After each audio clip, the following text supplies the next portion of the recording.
இந்த நாளிலேயும் கர்த்தருடைய வார்த்தையை கொடுக்க தேவன் எனக்கு கொடுத்த பெரிய கிருபைக்காக தேவனுக்கு நான் நன்றி சொல்கிறேன். கண்களை முடிச்சு ஜெபிப்போம். என் அன்பு தகப்பனே, இந்த வேலைக்காக நன்றி சொல்கிறேன். ஏசப்பா, பேசுனீங்க நல்ல பிதாவின் ஆவியான நிரப்பா, நீர் பேசும் ஆண்டவரை நாங்கள் கேட்குறோம். இயேசுவின் நாமத்தில் ஜெபிக்கிறேன் நல்ல பிதாவே, ஆமே. என் அன்பு சகோதரி சகோதரியே, இந்த நாளில் எடுத்துக்கொள்ளப்பட்ட வசனம் என்னன்னு கேட்டிங்கன்னா, மத்திய 5ஆம் அதிகாரத்தில் மலப்பிரசங்கத்தை தான் எடுக்கிறோம். மலப்பிரசங்கத்தை ஏற்கனவே நான் சொல்லுவேன். எப்படின்னு கேட்டிங்கன்னா, மலப்பிரசங்கம் வந்து கர்த்தருடைய பிள்ளைகள் எப்படி இருக்கணும் அப்படிங்கிறது தான் ஆண்டவர் வந்து இஸ்ரவேல் ஜனங்களை கூட்டி சேர்த்து மலை மேலே கூட்டி சேர்த்து என்ன செஞ்சார், அவர் நிறைய மக்களுக்கு நிறையா காரியங்களை இப்படி இப்படி இருக்கணும் அப்படின்னு சொல்லி ஆண்டவர் கர்த்தருடைய பிள்ளைகளுக்கு போதிக்கிறத நம்ம பார்க்குறோம். அவர் எல்லா பிள்ளைகளும் அன்னைக்கு இருந்த பிள்ளைகள் மாத்திரம் இல்லை, இன்னைக்கு வரைக்கும் இருக்க பிள்ளைகள், இன்னும் வரப்போகிற காலத்தில் இருக்க போகிற பிள்ளைகள் எல்லாத்துக்கும் இந்த வசனம் எப்படின்னா, கர்த்தருடைய கிறிஸ்துவ மக்கள் எப்படி இருக்கணும் அப்படிங்கிறது தான் வசனத்தில் வாசிக்கிறோம். இதில் வந்து 5ஆம் அதிகாரம் 3ஆம் வசனத்தை பார்த்தீங்கன்னா, ஆவியில் எளிமை உள்ளவர்கள் பாக்கியவான்கள், பரலோக ராஜ்யம் அவர்களுடையது அப்படின்னு வேதத்தில் பார்க்குறோம். ஆவியில் என்ன செய்யணுமா, எளிமை இருக்கணுமா. நம்ம கர்த்தருடைய பிள்ளைகளாகிய நம்ம வந்து அந்த எளிமையான காரியங்கள் பேசுகிறோமா அப்படின்னு நம்ம சிந்தித்து நம்ம பார்க்கணும். அந்த எளிமையான பிள்ளைகளை ஒவ்வொரு வார்த்தையும் சாஃப்டாக அமைதியாக பேசும்போது அவங்க வந்து கண்டிப்பாக ஆண்டவர் ஆசீர்வாதத்தை பெற்றுக்கொள்வாங்க. அதனால் அன்பு சகோதரி சகோதரி, நம்ம எப்படி இருக்கிறோம் அப்படின்னு நம்மளே என்ன செய்யணும், ஆராய்ந்து பார்க்கணும். நம்ம ஆவியில் எளிமையாக இருக்கிறோமா, இல்லை எல்லாத்தையும் அடக்கி ஆளுற பிள்ளைங்களாக இருக்கிறோமா, அதை பார்க்கணும். ஏன்டா எல்லாத்துக்குமே ஒவ்வொரு பொறுப்பு ஆண்டவர் கொடுத்துருப்பாரு. அந்த வேலையில் ஒவ்வொருத்தருக்கும் நிறைய வேலைகள் இருக்குது. நிறைய ஆஃபீஸ் இருக்குது, நிறைய கம்ப்யூட்டரில் வேலை இருக்குது, இன்ஜினியரிங் இருக்காங்க, நிறைய கலெக்டர் வேலை இருக்குது, நிறைய வேலைகள் இருக்குது, டீச்சர் வேலை இருக்குது, நிறைய வேலைகள் இருக்குது. எல்லாத்துக்கும் அந்தந்த பொறுப்பில் கொடுத்தாலும் கூட அந்தந்த பொறுப்பு தந்தால் நம்ம அதிகாரத்தை செலுத்துவீங்க. ஆனாலும் தேவ பிள்ளைகளாகிய நம்மளுக்கு ஆண்டவர் கொடுக்கப்பட்ட வசனம், ஆவியில் எளிமை உள்ளவர்களாக இருங்கன்னு தான் ஆண்டவர் சொல்லியிருக்கிறார். ஆவியில் எளிமை உள்ளவர்களாக இருந்தீங்கன்னா பரலோக ராஜ்யம் என்ன செய்யுது, அவர்களுடையது ஆண்டவர் வசனம் கொடுத்துருக்கிறாரு. ஆவியில் எளிமையாக இருந்து கர்த்தருடைய ஆசீர்வாதத்தை நம்ம என்ன செய்யணும், பெற்றுக்கொள்ளணுமே தவிர நம்ம தேவனுக்கு விரோதமான காரியத்தை நம்ம என்ன செய்யக்கூடாது, செய்யவே கூடாது. 5ஆம் வசனம் பார்த்தீங்கன்னா, சார்ந்த குணம் உள்ளவர்கள் பாக்கியவான்கள், அவர்கள் பூமியை சுதந்திரித்து கொள்வார்கள்.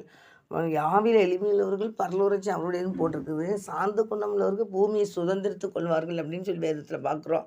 ஏன்னா அன்பு சகோதரி சகோதரி, கர்த்தருடைய பிள்ளைகளாகி நம்ம சார்ந்த குணம் உள்ள பிள்ளைகளாக, நம்ம தேவனுக்கு பிரியமான பிள்ளைகளாக நம்ம இருக்கும்போது கர்த்தர் பெரிய காரியங்களை செய்கிறார். அதனால் கர்த்தருடைய பிள்ளைகளாகி நீங்கள் ஏசப்பாவுடைய பிள்ளைகளாக நீங்கள் இருந்தீங்கன்னா கண்டிப்பாக உங்களை ஆவியில் எளிமை உங்கள்கிட்ட நினச்சிடும் காணப்படணும்.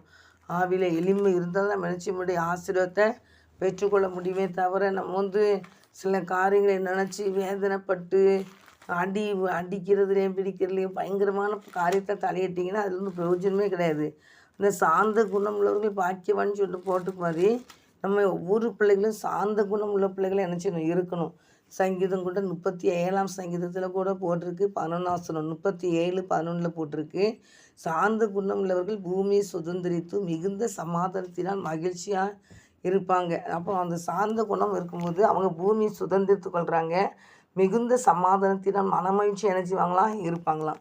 இப்போ மனமகிழ்ச்சியாக நம்ம இருக்க வேண்டும் அப்படின்னு கேட்டிங்கன்னா சார்ந்த குணமுள்ளவர்களாக இருக்கணும். ஏன்னு கேட்டிங்கன்னா செல்லவங்கிட்ட வந்து பேசணும்னா நம்ம என்னென்னா ஒரு வார்த்தை சொன்னால் 10 வார்த்தை பேசுகிறாங்க, படன்னு புரிஞ்சு தள்ளிடுவாங்க.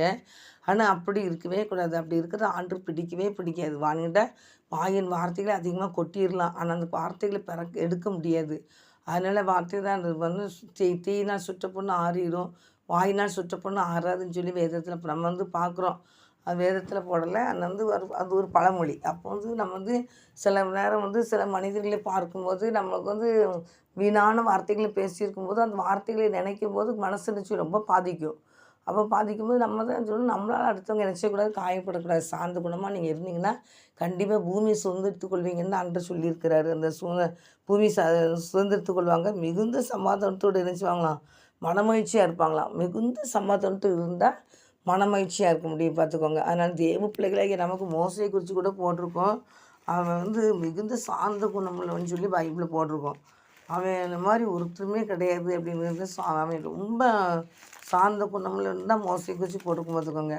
அதில் கர்த்தருடைய பிள்ளைகளாகி நீங்கள் இந்த 8:12 கூட நீங்கள் பார்த்தீங்கன்னா வசனம் போட்டிருக்கோம், மோசையானவன் சகல மனிதர்களிலும் மிகுந்த சார்ந்த குணமுள்ளவனாக இருந்தான்னு சொல்லி தான் வேதத்தை பார்க்குறோம். என்னாகும் 12ஆம் அதிகாரத்தில் போட்டிருக்குது, 3ஆம் வசனம், மோசேயானவன் பூமியில் உள்ள சகல மனிதரிலும் மிகுந்த சாந்த குணமுள்ளவனாக இருந்தான்னு சொல்லி போட்டிருக்கு. அப்போ அந்த சாந்த குணமுள்ளவனாக இருக்கும்போது ஆண்டவர் அவனோட கூட இருக்கிற வேதத்தில் பார்க்குறோம். மிரியாமும் ஆரோனும் வந்து என்ன செய்யாங்கன்னா மோசேக்கு விரோதமான பேச்சு பேசுவாங்க. ஆண்டவருடைய கோபம் அவங்க மேலே என்ன செஞ்சிடும், பயங்கரமாக வந்து இறங்கிரும். அந்த ஒன்று நாளாகமம் என்னாகமத்தில் 12ஆம் அதிகாரத்தில் 4ஆம் வசனத்தை நீங்கள் பார்த்தீங்கன்னா, சடிதியிலே கர்த்தர் மோசேயையும் ஆரோனையும் மிரியாமையும் நோக்கி நீங்கள் என்ன செய்யுங்க, புறப்பட்டு வாருங்கள் என்றார்கள். 3 பேர் புறப்பட்டு போனாங்க. அப்போ கர்த்தர் மேக துணியில் இறங்கி கூடார வாசலில் நின்று ஆரோனையும் மிரியாமையும் கூப்பிட்டார். அவர்கள் இருவரும் போனார்கள். அப்பொழுது அவர், என் வார்த்தைகளை கேளுங்கள். உங்களுக்குள் ஒருவன் தீர்க்கதரிசியாக இருந்தால் கர்த்தராகிய நான் தரிசனத்தில் என்னை அவனுக்கு வெளிப்படுத்தி சொப்பனத்தில் அவனோடு என்ன பேசுவேன். என் தாசனாகிய மோசையோ அப்படிப்பட்டவன் அல்ல. என் வீட்டில் அவன் எங்கும் உண்மை உள்ளவன் அப்படின்னு சொல்லி அந்த மோசைக்கு சார்பாக இருந்து ஆண்டோர் பேசுகிறத பார்க்குறோம். தேவ பிள்ளைகளாகி நம்ம மனுஷங்களை எவ்வளவோ பேசுவாங்க. ஆனால் அந்த மனுஷங்களுடைய பேசுகிற காரியத்தை பார்க்கலும் தேவனாய் கர்த்தர் வானத்தையும் பூமி படைத்த தேவனே அந்த மோசைக்கு சார்பாக வந்து என்ன செய்கிறார், பேசுகிறார் பாருங்கள்.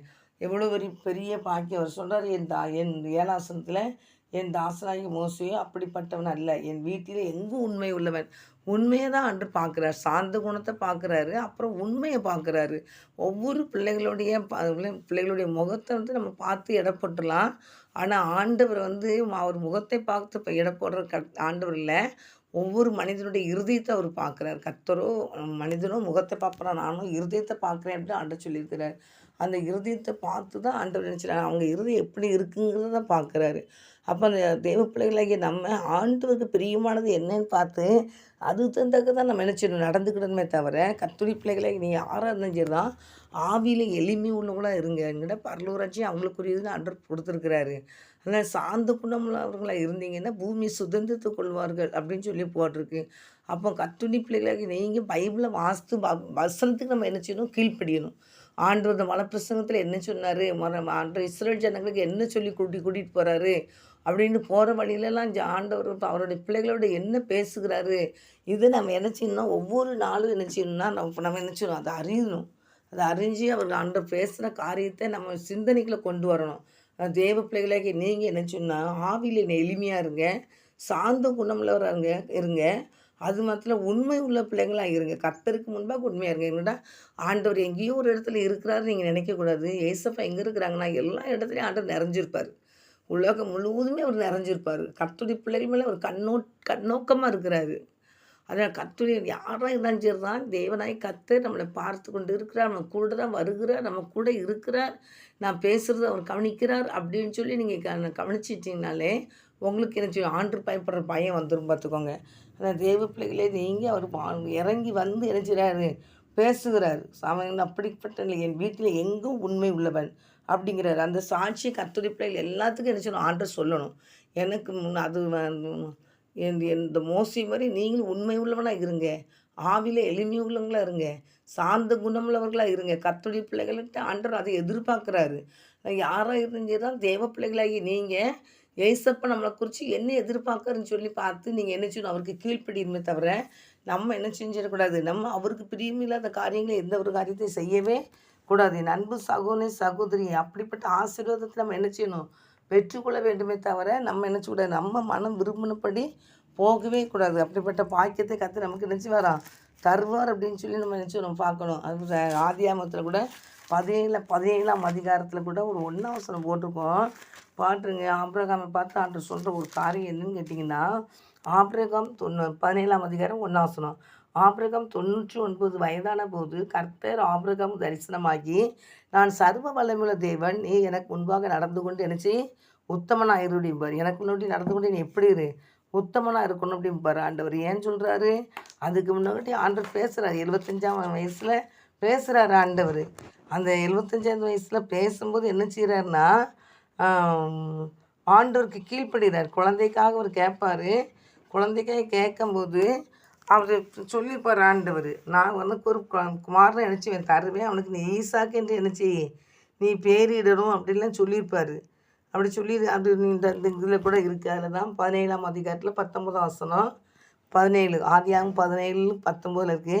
அப்பொழுது தேவன், உன் மனைவியாகிய சாராள் நிச்சயமாய் உனக்கு ஒரு குமாரனை பெறுவாள், அவனுக்கு ஈசாக்கு என்று நீ பெயரிடுவாயாக. என் உடன்படிக்கையை அவனுக்கும் அவனுக்கு பின்வரும் அவன் சந்ததிக்கும் நித்திய உடன்படிக்கையாக நான் ஸ்தாபிப்பேன்னு ஆண்டவர் சொல்லியிருப்பார் 17ஆம் அதிகாரத்தில். ஆனால் 22ஆம் அதிகாரத்தில் நீங்கள் பார்த்தீங்கன்னா, உன் மகனை கூட்டிகிட்டு போய் தகன பலியிடுன்னு ஆண்டவர் சொல்லுவார். ஆனால் அவன் அந்த வாக்குத்தத்தத்தை பிடிச்சிக்கிட்டனால தான் அவன் என்ன செஞ்சான், அன்னை காப்பாற்றப்பட்டான், ஈசாக்கு காப்பாற்றப்பட்டான்.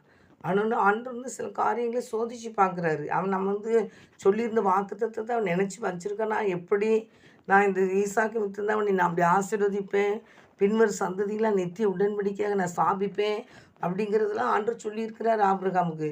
ஆண்டவர் நம்ம கர்த்தருடைய பிள்ளைகளாகி நம்ம வாக்குத்தத்தத்தை பெற்றுக்கொண்டு ஆண்டவருடைய வாக்குத்தத்தத்தை நினைவு கூறணும். இன்றைக்கி சில உலகத்தில் சில காரியங்களை என்ன சொன்னால் நமக்கு முன்னால் நமக்கு ஆண்டவர் வாக்குத்தத்தத்தெல்லாம் மறக்க வச்சுருவோம் பிசாசு. அப்போ மறக்க வைக்கும்போது தேவனாய் கர்த்தர் என்ன செய்கிறாருன்னா, அந்தந்த காரியத்தில் ஆண்டவர் சொன்ன வாக்குத்தத்தத்தை நம்ம நினைவு கூறணும். அப்போ இந்த 17ஆம் அதிகாரம் 1ஆம் வசனத்தில் என்ன போட்டிருக்கீங்கன்னா, ஆபிரகாம் 99 வயதான போது கர்த்தர் ஆபிரகாம் தரிசனமாகி, நான் சர்வ வல்லமுள்ள தேவன், நீ எனக்கு முன்பாக நடந்து கொண்டு உத்தமனாயிருந்தார். நீ எனக்கு முன்னால் நடந்து கொண்டு என்ன செய்ய, உத்தமனாயிரு. எத்தனாவது வயசில்? 99வது வயசில் ஆண்டவர் சொல்கிறார். ஆனால் 75வது வயசில் நான் உன் குமாரனை கொடுப்பேன் தரிசனமாகி சொல்லியிருப்பார். குமாரனை கொடுப்பேன், அவனுக்கு ஈசாக்கு நீ பெயரிடான்னு சொல்லியிருப்பார். ஆனால் இது வசந்த் நீங்கள் பார்த்தீங்கன்னா இந்த இடத்துல அவர் எப்படி இருக்கிறாருன்னா, அவன் சரியில்லை. அவன் இந்த 16ஆம் அதிகாரத்தில் ஆகார கல்யாணத்தை முடிக்கிறான். அங்கே இஸ்மவேல் பிறக்கிறான். எங்கள்கிட்ட மனைவி சொல்கிறேன், எனக்கு ஒரு சந்ததியை பெற்றுத்தாரும், என்னால் முடிகிற என் வேலைக்கார பெண்ணை நினச்சியும் கல்யாணம் முடியும்னு சொன்னோடனே அவன் நினச்சிடான், சரின்னு சொல்லி சம்மதிச்சிட்டான். ஏன்னு கேட்டிங்கன்னா, ஆண்டவர் சொன்னார், நான் உனக்கு ஒரு கற்பப்பிறப்பை தருவேன், உன் மனைவி சாராள் உன் பிள்ளையை பெற்றெடுப்பா அப்படின்னு ஆண்டவர் சொல்லியிருந்தார். ஆனால் ஆகார கல்யாணம் முடிச்சுன்னா, இல்லை வேண்டாம், எனக்கு ஆண்டவர் சொல்லியிருக்காரு, கண்டிப்பாக தருவார் அப்படின்னு சொல்லி அவன் என்ன செஞ்சுருக்கான்னா, அதை தட்டி கழிச்சு நான் விலைக்கு போயிருக்கலாம். அப்படின்னு சிலவங்க சொல்கிறாங்க, அவர் தட்டி கழிச்சு வெளியே போயிருந்து அப்போ தப்பிச்சு போயிருந்துருந்தாருன்னா இன்றைக்கி ஈரான்னு சொல்லி ஒரு இது என்ன செஞ்சிருக்காது வந்துக்காது. அங்கே இருக்கிற ஜனங்கள் இன்றைக்கி நினச்சாங்க இஸ்ரேல் தேசத்தில் கர்த்தருடைய பிள்ளைகளுக்கு விரோதமாய் கொண்டு போட்டுக்கிட்டு இருக்கிறாங்கங்க அப்படின்னு சொல்கிறாங்க. அதே தான் அப்போ ஆபிரகாமால் இந்த பிரச்சனைலாம் இப்போ நடக்குது. தேவ பிள்ளைகளை நம்ம ஆண்டவர் சொன்னது, நீ எனக்கு முன்பாக நடந்து உத்தமனாக இருந்து ஆண்டவர் சொன்னார். அந்த உத்தமத்தை ஆண்டவர் விரும்புகிறார், உண்மையை விரும்புகிறார். உண்மை விலகி போகும்போது தான் பல பிரச்சனைகள் நினச்சிது கர்த்தருடைய பிள்ளைகள் குடும்பத்தில் தாக்கப்படுது. அதான் தேவ பிள்ளைகளாக நீங்கள் ஆவியில் எளிமை உள்ளவர்களாக இருங்க, சார்ந்த குணம் உள்ள பிள்ளைகளாக இருங்க, உண்மை உள்ள பிள்ளைகளாக இருங்க. தேவன் அவர் எல்லாம் உத்தமத்தை விரும்புகிறார், உண்மையை விரும்புகிறார்.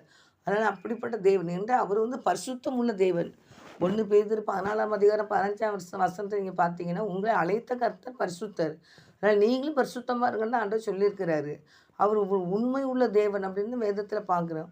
அவர் உண்மை உள்ள தேவன், உங்களை அழைத்தவர் உண்மை உள்ளவர் அப்படின்னு தான் ஆண்டவர் சொல்லியிருக்கிறார். அப்போ நம்ம உண்மையாக நம்ம இருக்கிறது தான் என்ன செய்யணும், 100க்கு 100 தெய்வ சமூகத்தில் விழுந்து கிடக்கணும். ஆண்டவரே அதிகமாக ஜெபிச்சுக்கிட்டு நீங்கள் ஜெபிச்சாதான் அந்த உண்மையிலே ஆண்டவர் கொண்டு வர முடியும். என்கிட்ட அந்த உலகம் பொய்யான உலகம், பிசாசுக்குரிய காரியத்தை தான் சிந்திக்க வைப்பான், பிசாசுக்குரிய காரியத்தை தான் செய்ய வைப்பான். ஒவ்வொரு கர்த்தருடைய பிள்ளைகளையும் பாருங்கள், இன்றைக்கி எத்தனை அந்த பிள்ளைங்கள நல்ல பிள்ளைங்களாக இருந்தாலும் கூட பிசாசு தந்திரமாக செயல்படுவான்.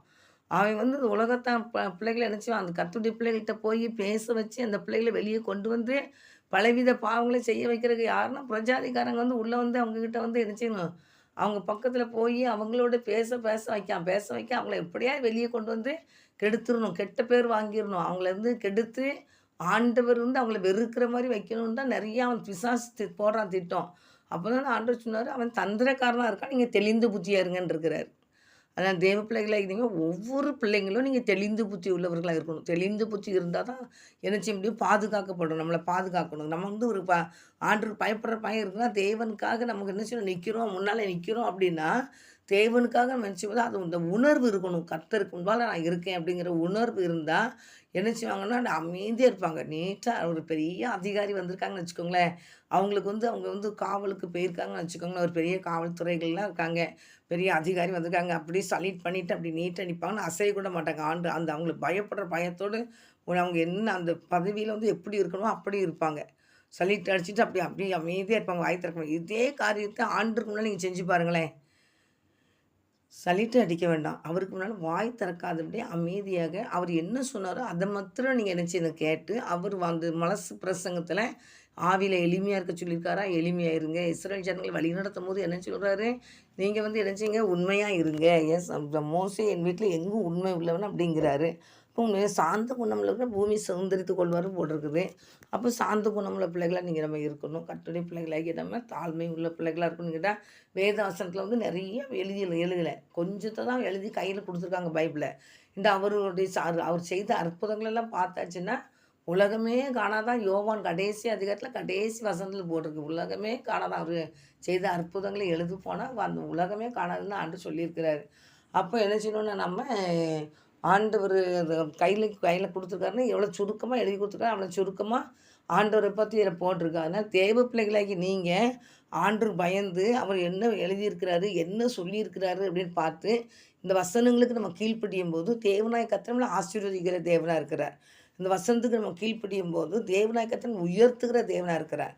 என் பிள்ளைங்க எனக்கு எப்பவும் எனக்கு பயந்து இருப்பாங்க அப்படின்னு ஆண்டவர் சொல்லுவார். இப்போ கர்த்தருக்கு பயப்படுற பயம்தான் ஞானத்தின் ஆரம்பம். அப்போ கர்த்தருக்கு பயப்படுற பயத்தை நம்ம என்ன செய்யணும், நம்ம கைக்கொள்ளணும். அப்போ நம்ம வந்து இந்த உலகத்தில் இருக்கோம், நமக்கு நம்மளை யாருமே பார்க்கல அப்படின்னு நினைக்கக்கூடாது. ஏன்னா 24 மணி நேரமும் ஏசப்பா நம்மகிட்ட தான் இருக்கிறாங்க, நம்மளை தான் பார்த்துக்கிட்டே இருக்காங்க. என்கிட்ட அவருடைய பிள்ளைங்க ரத்தத்தை சிந்தி விளக்கரையும் கொடுத்து நம்மளை மீட்டெடுத்துருக்கனால கர்த்தருக்கு பயப்படுற பயத்தோடு நம்ம இருந்தால் தான் தெய்வ ஆசீர்வாதத்தையும் பெற்றுக்கொள்ள முடியும், தேவனுடைய ராஜ்யத்துக்குள்ளேயும் போக முடியும். அதனால் இன்னும் தேவ பிள்ளைகளாகினா பேச்சு நிலையில் பலத்தில் தான் இருக்குது பரலோக ராஜ்யம். வெள்ளத்தில் எவ்வளோ பிரச்சனை வந்தாலும் அது போராடி போராடி போராடி பலத்தோட பலம் கொண்டு அப்படியே பரலோகத்துக்குள்ளே போகணும். அதுதான் முக்கியம் ஆண்டவருடையது. அந்த உலகத்தில் வந்து போராட்டம் உண்டு, உபத்திரம் உண்டுன்னு ஆண்டவர் சொல்லியிருக்காரு. ஆனால் இதுகளுக்கெல்லாம் மத்தியில் நீங்கள் சாந்த குணமுள்ள பிள்ளைகளாக இருங்க, எளிமை உள்ள பிள்ளைகளாக இருங்க. நீங்கள் என்ன செய்யுங்க, தேவனுடைய ஆண்டு பயப்படுற பயத்தோடு காணப்படுங்க, உண்மை உள்ளவர்களாக உத்தம உள்ள பிள்ளைகளாக இருந்தீங்கன்னா கண்டிப்பாக அந்த அப்படிப்பட்ட ஆசீர்வாதத்தை ஆண்டவர் என்ன செய்வார், தருவார். அதனால் தேவ பிள்ளைகளாகி நீங்கள் என்ன செய்யுங்க, இந்த உலகத்தில் வந்து எப்படி இந்த லூக்காவில் கூட 12ஆம் அதிகாரத்தில் கூட ஒரு ஐஸ்வர்யனை பற்றி போட்டிருக்கும்ல, ஒரு ஐஸ்வர்யன்னு சொல்லுவார்ல, ஆத்மாவை பார்த்து சொல்லுவார்ல. அப்போ ஆண்டவரை பார்த்து என்ன சொல்லுவார், அவன் சொல்லுவான், நீ அநேக நாட்களுக்கு ஆத்மாவை பார்த்து சொல்கிறாரு, அநேக வருஷங்களுக்கு அநேக பொருட்களை சேர்த்து வைக்கப்பட்டிருக்கிறது, நீ இலைப்பாரி புசித்து குடித்து பூரிப்பாக இரு என்று என் ஆத்மாவோடே சொல்லுவேன் என்று தனக்குள்ளே சிந்தித்து கொண்டான். இப்படி தான் நிறைய பேர் கற்பனையில் போய்கிட்டு இருக்கிறாங்க. கற்பனை ஐயோ எல்லாம் அது இருக்குது இது இருக்குது அப்படி இருக்குது, நான் இப்படி நிறைய பணம் இருக்குது, நிறைய சொத்து இருக்குது, என் பிள்ளைங்களுக்கு கவலையே இல்லை, எல்லாம் இருக்குதுன்னு சொல்லிக்கிட்டு நினச்சிறாங்க, போய்கிட்டு இருக்கிறாங்களே தவிர ஆண்டவருக்கு நம்ம பயந்து நடக்கணும், ஆண்டவருக்கு பிரியமாக நடக்கணும், அந்த எண்ணம் இன்றைக்கி நிறைய பேத்துக்கு கிடையவே கிடையாது. ஆனாலும் அந்த மனிதனை பார்த்து தான் ஆண்டவர் சொன்னார், தேவனை அவனை நோக்கி மதிகேடனே உன் ஆத்மா உன்னிடத்து வந்து இந்த இரவில் எடுத்துக்கொள்ளப்படுவானா, அது எங்கே நீ சேகரித்ததில் எங்கே போவோம் அப்படின்னு யாருடைய இதாகும் அப்படின்னு கேட்பார். அப்போ இது வந்து ஆண்டவர் வந்து நம்மளுக்கு ஒரு ஊமையாக சொல்லியிருக்கிறாருன்னா இது எப்படின்னு கேட்டிங்கன்னா, இன்றைக்கும் நிறைய ஆசீர்வாதம் நமக்கு இருக்கலாம். நம்மளுடைய கற்பனை பூரா இது அப்போ அப்படி அவ்வளோ வச்சுருக்கேன் இவ்வளோ வச்சுருக்கேன்னு சொல்லி கற்பனையிலே போவோம். கர்த்தருடைய வார்த்தையை நம்ம மறந்துடுவோம், ஆண்டவர் தந்த வாக்குத்தத்தத்தை மறந்துடுவோம், ஆண்டவருக்கு பின்னால் நடந்து போகிறதுக்கு ஆண்டவர் தருகிற எல்லா வார்த்தைகளையும் நம்ம மறந்துடுவோம். வந்து இந்த உலகத்தில் இருக்கிற இந்த ஆஸ்திகள் மேலே தான் நம்ம எண்ணங்கள் நினைவுகள்லாம் நிறைஞ்சு போய் இருக்கும். அதான் ஆண்டவர் சொன்னார், உன்னுடைய நினைவுகளை நான் தூரத்துலேருந்து அறிகிறேன்னு தான் சொல்லியிருக்காரு. அதனால் உன் நினைவுகள் என் நினைவுகள் அல்ல, உன் வழிகள் என் வழியும் அல்லன்னு ஆண்டவர் சொல்லியிருக்கிறாரு. அப்போ எல்லாத்தையும் பார்த்து ஆராய்ந்து பார்க்குற தேவன், நம்மளை சோதித்து அறிகிற தேவன், நமக்காக அவர் யாவையும் செய்து முடிக்கிற கர்த்தர், அவர் நம்மளை கண்ணின் மணி போல் பாதுகாக்கிற கர்த்தர் நம்மளை பார்த்து கொண்டே இருக்கிறாருங்க. என்னமே இல்லாமல் நம்ம இந்த உலகத்துக்குரிய காரியத்துக்குள்ள நம்ம போகிறதுனால தான் ஆண்டவர் சில காரியங்களை மீட்டு எடுக்கிறதுக்கு நம்ம கஷ்டப்பட வேண்டியது. ஆண்டவர் நம்மளை மீட்டு எடுக்கிறதுக்கு அவருடைய நம்ம எப்படிலாம் அவருக்கு பிரியமாக இருக்கணுமோ அந்த வார்த்தையில திருப்பி நம்மளுக்குள்ளே கொண்டு வந்து நம்மளை கரெக்ட் பண்ணி கொண்டு வரதுக்கு நிறைய பிரச்சனையும் சந்திக்க வேண்டியது இருக்குது. அதனால் தேவ பிள்ளைகளை வந்து தாவீது சொல்லியிருப்பார்ல, நான் உபத்திரப்பட்டது நல்லது, அதனால் உங்களுடைய பிரமாணத்தை நான் கற்றுக்கொண்டேன்னு சொன்ன வசனத்தை பிரகாரம் நம்ம சில காரியங்களை ஒரு உபத்திரத்தை சந்தித்து தான் ஒரு பிரமாணத்தை நம்ம கற்றுக்கொள்ள வேண்டியது இருக்குது. அதனால் நீங்கள் இந்த காரணத்தை கொண்டு தெய்வ பிள்ளைகளாகி நீங்கள் ஆண்டவர் சொன்ன வாக்கு தத்துவத்தை நம்ம கடைப்பிடிச்சி அவருடைய வாக்கு தத்துவத்தை நம்ம வசனத்தை கொடுத்து பைபிள் அதுதான் நல்லா வாசிங்கன்னு இருக்கிறார். பைபிளில் இருக்கிறத நம்ம மனசுக்குள்ளே தங்குமான்னு கேட்டால் தங்குமோ தங்க தெரியாது. ஆனாலும் நம்ம பைபிள் படிக்க அங்கே உள்ள வசனங்கள்லாம் என்னச்சுன்னா உள்ளே தங்கிடும். நம்மளுக்கு அது வந்து புரியலைனாலும் ஆனால் கர்த்தருடைய பிள்ளைகளை நம்ம சுவிசேஷத்தில் போகும்போது என்ன பேசணும், ஆண்டு நமக்குள்ளேருந்து பேச ஆரம்பிச்சிடுவார். பிரசங்கம் பண்ண ஆரம்பிச்சிச்சுன்னா நமக்குள்ளேருந்து அவர் பேசுவார். நம்மளுக்கே ஆச்சரியமாக இருக்கும். இதை நினச்சி கூட பார்க்கல. ஆண்டவன் எப்படிப்பட்ட காரியங்கள் டக்கு டக்குன்னு தாராங்கன்னு ஆச்சரியமாக இருக்கும். அதனால் தேவ பிள்ளைகளை நீங்கள் உங்கள எடுத்து நீங்கள் ஆண்டவர் நினைச்சுறாரு எடுத்து கையில் வச்சுக்கிட்டு என் பிள்ளைங்க இப்படி இருக்குன்னு சொல்லி நம்மளை அணைஞ்சி எடுக்கிறாரு. அப்போ நம்ம கையில் நினச்சிடணும், நம்மளை ஒப்பு கொடுக்கணும். ஒரு 100க்கு 100 ஒப்பு கொடுத்து ஆண்டுடைய பிள்ளைகள் ஆண்டவரே முன்னால் வச்சு நடக்கும்போது கர்த்தர் பெரிய காரியங்களை நினச்சவர் செய்ய வல்லமையுள்ள தேவனாக இருக்கிறார். நாளைக்கு ஆவியில் எளிமையாக இருங்க, சாந்த குணமுள்ள பிள்ளைகளாக இருங்க, உண்மை உள்ள பிள்ளைகளாக இருங்க, உத்தமனாக இருங்க. என்னடா அந்த ஆபிரகாம் வந்து வழி விலகி போய் ஆகார கல்யாணம் முடிச்சதுனால அவங்க அங்கே இன்னும் இஸ்மேல் வந்ததுனால இன்னைக்கு வரைக்கும் என்ன செய்யுது, பிரச்சனை தான் காணப்படுறோம். எங்கடா சொல்கிறங்கள எல்லாரும் உனக்கு விரோதமாக இருப்பாங்க, நீ அவங்களுக்கு விரோதமாக நீ இருப்பான், ஒரு துஷ்டன் மனிதன் சொல்லி ஆகாருக்கு ஆண்டவர் சொல்லியிருப்பார். நீர் என்னை காண்கிற தேவன் அப்படின்னு சொல்லும்போது அவர் சொல்லுவார். அப்போ அந்த அந்த காரியத்தை அதில் இருக்கும். அதுவும் 21ஆம் அதிகாரத்துலேயே அவர் சொல்லியிருப்பார். அப்போ நீ ஒரு துஷ்ட மனிதனாக தான் இருப்பான்னு சொல்லியிருக்கிறதுனால தேவ பிள்ளைகளை நீங்கள் அவருடைய பிள்ளைகள்ங்கிறத மறந்துடாதீங்க. ஏசப்பாவுடைய பிள்ளைகளாக இருந்து தேவன் நம்மளை கொண்டு என்ன செய்யணும், நம்ம ஆண்டவர் நம்மளோட கூட இருந்து பேசுகிறாரே, நம்ம ஆண்டவருக்கு முன்னால் பயபக்தியாக இருக்கணும். அப்போ வெளியே இருந்தால் தான் ஆண்டவர் பயந்து இருக்கணும், உள்ளே இருந்தால் பயப்பட வேண்டிய அவசியம் இல்லை அப்படின்னு நினைக்காதீங்க. நம்மளை வந்து அவருடைய கண்கள் எல்லா இடத்துலையும் நினைச்சு கரெக்ட் நம்மளை வந்து கரெக்ட் பண்ணிக்கிட்டே இருப்பார். ஒரு பிள்ளைங்க எங்கே இருக்காங்க, என்ன செய்கிறாங்க, என்ன பேசுகிறாங்க, எப்படி இருக்காங்க, எல்லாத்தையும் அவர் ஆராய்ந்து பார்த்துக்கிட்டே இருக்கிறதுனால அவருக்கு மறைவானது ஒன்றுமே இல்லை. அதனால் தேவ பிள்ளைகளாகி நீங்கள் அவருக்கு மறைவான காரியங்கள் நம்ம செய்கிறோம், மறைவாக நம்ம இருக்கிறோம் அப்படிங்கிறத நினைக்காதீங்க. ஏசப்பா எப்பவும் நமக்கு முன்னால் தான் இருக்காங்க. அவருக்கு முன்னால் பயந்து அவருக்கு முன்னால் நீங்கள் நடக்கத்தோடு காணப்பட்டீங்கன்னா தேவனாய் கர்த்தர் நினச்சி வரா நம்மளே கர்த்தர் பூமியில் சகல ஜாதிகளையும் பார்க்கல நம்மளை ஆசீர்வதிப்பார். நம்ம பேரை பெருமைப்படுத்துவார். நம்ம ஆசீர்வாதமாக இருப்போம். அவருடைய வார்த்தைக்கு நம்ம கீழ்ப்படிஞ்சதுனா அவர் சந்தோஷப்படணும். ஏசப்பா ஆண்டவரை சந்தோஷப்படணும், பிதா சந்தோஷப்படணும், ஏசப்பா சந்தோஷப்படணும், பரிசுத்தாவியரை சந்தோஷப்படணும், என் பிள்ளைங்கன்னு சொல்லி. ஏன்டா ஒரு ஆத்மா மனம் திரும்பும்போது பரலோகத்தில் மிகுந்த சந்தோஷம் நம்ம வேதத்தில் பார்க்குறோம். ஒரு ஆத்மா மனம் திரும்புறதுனால தேவ தூதர்களுக்கு மத்தியில் சந்தோஷம் காணப்படுறதும் பார்க்குறோம். அப்போ நம்ம ஒரு ஆத்மா மனம் திரும்பும்போது எவ்வளோ சந்தோஷத்தை பரலோகம் பார்க்க பாருங்கள். அதே மாதிரி நீங்கள் வந்து தேவனுக்கு முன்னால் இணைச்சிங்க உண்மை உத்தமத்தில் நடந்து சாந்த குணத்தோடு ஒரு எளிமையான பிள்ளைகளாக, ஆவியில் எளிமை உள்ள பிள்ளைகளாக நீங்கள் இருந்தீங்கன்னா அவருக்கு முன்னால் பயத்தோடு நடுக்கத்தோடு காணப்பட்டீங்கன்னா கண்டிப்பாக உங்களை கர்த்தர் ஆசீர்வதிப்பார். கண்டிப்பாக ஆசீர்வார். 100க்கு 100 உங்களை ஆசீர்வதித்து உங்களை வழி நடத்துவார். அப்படிப்பட்ட கிருபையும் அப்படிப்பட்ட பாக்கியத்தையும் கர்த்தர் தந்து நம்மளை ஆசீர்வதிப்பாராக. ஆமேன். நாத்துமாவே கர்த்தரை சோத்திரி, முழு சாமத்தை சோத்திரி. நாத்மாவே கர்த்தரை சோத்திரி, கர்த்தர் செய்த சகல உபகாரங்களையும் மறவாதே. ஆமேன். ஆண்டவரே உடைய வார்த்தையை கொடுக்க எங்களுக்கு கொடுத்த பெரிய கிருபைக்காக நன்றி செலுத்துகிறேன்ப்பா. தாழ்த்துக்கிறேன், வெறுமையாக்குறேன். தேவனா மாத்திரம் பயன்படுத்தி வேசி ஜெபிக்க நல்ல பிதாவே. ஆமேன், ஆமேன், ஆமேன், ஆமேன். கர்த்தர் உங்களை ஆசீர்வதிப்பாராக. ஆமேன்.